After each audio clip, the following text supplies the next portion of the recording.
Selamat pagi teman-teman, senang sekali masih jumpa lagi bersama kita dalam acara Sky Club Academy Channel bersama rekan saya Pak Julfa. Halo Pak. Halo, luar biasa dahsyat, Jos. Beliau ini mentor, pengusaha dan sekaligus sebagai seorang investor. Gitu.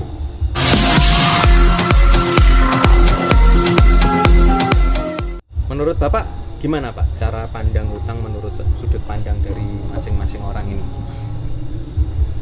Nah, menurut saya hutang itu kita lihat dari segi keperluan ya. Kita lihat dari segi keperluan. Sebenarnya hutang itu kita mengambil ya, rezeki kita yang belum terrealisasi itu di depan. Jadi misalnya kalau kita punya gajian, misalnya 3 juta per bulan atau 4 juta per bulan, kita kumpul-kumpulkan, kita tabung sebenarnya bisa, kita kumpul-kumpulkan, misalnya dalam waktu 3 tahun kita kumpulkan 1 juta per bulannya 1 juta, per tahunnya 12 juta, kalau 3 tahun berapa? 36 juta. Nah, karena kita tidak sabar menunggu waktu 3 tahun, ya akhirnya kita hutang di bank 36 juta gitu. Nah, dengan bunga tentunya tertentu, dengan bunga tertentu ya. 3 tahun mungkin bunganya bisa 50% atau bisa kurang atau dan bahkan bisa lebih kalau di rentenir ya. Nah, itu secara otomatis dengan uang 36 juta kita bisa kembalikan lebih ya, bisa 40 juta, bisa 50 juta gitu.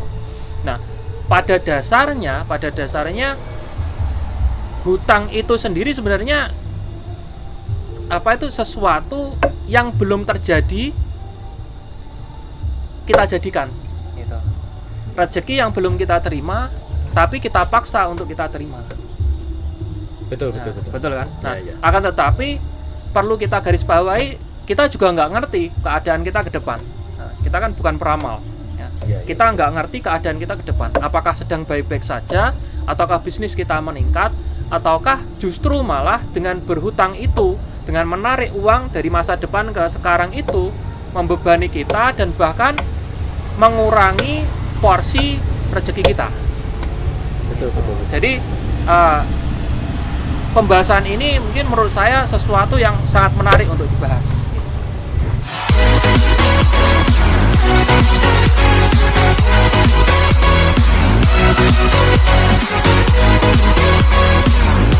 Ya, betul. Dan kebanyakan sekarang ini Pak, banyak media sosial atau iklan-iklan bahkan di channel-channel YouTube ataupun Facebook itu mengenai berhutang dengan digital. Sekarang kan lagi tren seperti itu. Nah, menurut Bapak dengan fasilitas yang semakin mudah ini, apalagi hanya menggunakan KTP seperti itu, kita sudah bisa berhutang di sistem digitalnya mereka gitu. Nah, menurut Bapak hutang ini sebetulnya seperti apa nih? Kadang-kadang kan promo mereka kan sangat menarik. Misalkan mereka promonya karena gajiannya di awal bulan dan ini sudah akhir bulan, untuk makan tidak bisa, mereka bisa berhutang menggunakan aplikasi digital itu. Dan awal bulan mereka akan bayarkan hutang itu dan mereka memberikan promosi bunganya 0%. Menurut Bapak ini suatu kebiasaan baru ataukah kebiasaan buruk yang bisa-bisa ini menjadi bencana buat mereka yang berhutang? Gimana menurut Bapak itu? Nah, sebenarnya aplikasi-aplikasi semacam itu yang menawarkan bunga 0% dalam waktu 1 bulan dan bahkan kartu kredit pun yang ditawarkan oleh berbagai macam bank yang saat ini sedang marak, dari dulu juga sedang marak. Memang jika pinjaman itu kurang dari 1 bulan memang 0% gitu. Itu adalah bentuk sebuah jebakan menurut saya. Sebuah jebakan yang membuat kita itu terjebak di dalam hutang. Mengapa? Karena jelas suatu saat kita nggak paham, nggak tahu keadaan tertentu. Suatu saat ketika kita membutuhkan hutang itu dan kita pasti ada kemungkinan untuk mengembalikannya lewat bulan. Betul. Pasti mengembalikannya lewat bulan. Suatu saat, mungkin saat ini masih santai-santai saja, masih asik-asik saja, akan tetapi kita nggak ngerti sebuah kondisi ekonomi. Betul. Itu pasti naik turun. Ya, betul. Pasti naik turun. Kalau lagi naik nggak masalah, tapi kalau lagi turun kita bisa molor, bisa 1 bulan, bisa 2 bulan, dan itu tentunya bentuk-bentuk pinjaman itu memiliki beban yang namanya bunga. Betul, Nah, di sana jika di dalam jatuh tempo bunga itu tidak dibayar, maka bunga itu bulan depannya berbunga lagi. Ya, Ya, betul, gitu. betul. Jadi bunga berbunga, ya, bunga berbunga. Itulah mengapa ketika kita mengambil program-program yang seperti ini, itu perlu kita garis bawahi bahwa apa sih kebutuhan kita yang sebenarnya gitu loh. Apa sih kebutuhan kita yang sebenarnya? Apakah kita benar-benar butuh uang itu ataukah tidak? Maksudnya begini, kita memang butuh uang itu, akan tetapi kita tunda dulu kebutuhan kita dengan uang kita yang real sebenarnya. Apakah kita mengambil hutang itu dengan resiko yang begitu banyaknya? Betul. Ya, begitu banyaknya. Ya, itulah mengapa banyak orang sekarang ini yang dihadapkan pada kemudahan-kemudahan tentang fasilitas-fasilitas berhutang, tentunya juga banyak di antara mereka yang terjebak di dalam hutang. Betul. Ya, terjebak di dalam hutang gitu.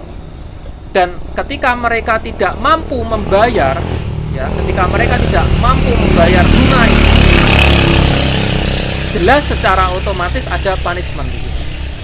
Nggak mungkin lah pihak bank misalnya nggak bisa bayar lepas begitu aja, nggak mungkin. Ya, pasti ada debt collector, pasti ditagih atau minimal dicoret dari track record ya bank. Jadi dimasukkan ke daftar hitam nama-nama bank gitu. Oke. Iya. Jadi ini sebetulnya jebakan juga ya Pak. Berarti teman-teman yang melihat iklan mengenai cara berhutang dengan cara yang mudah, sebetulnya itu adalah jebakan. Awalnya memang kelihatannya menarik.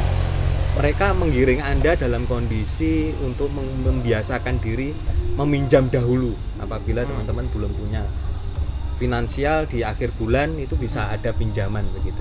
Tapi ini sebetulnya jebakan juga ya Pak. Kalau misalkan ini menjadi kebiasaan itu. Ya. Yang paling berat itu kalau kebiasaan ini menjadi kebiasaan. Ya, artinya kebiasaan buruk yang dibiasakan akhirnya menjadi kebiasaan yang mahir gitu. Nah, ini yang jadi masalah. Nah, seperti itu. Memang secara garis besar berhutang ini tidak ada nilai positifnya sebetulnya. Betul ya, Pak? Ya. Nggak ada positifnya, yang ada nilai negatif, berkurang terus begitu.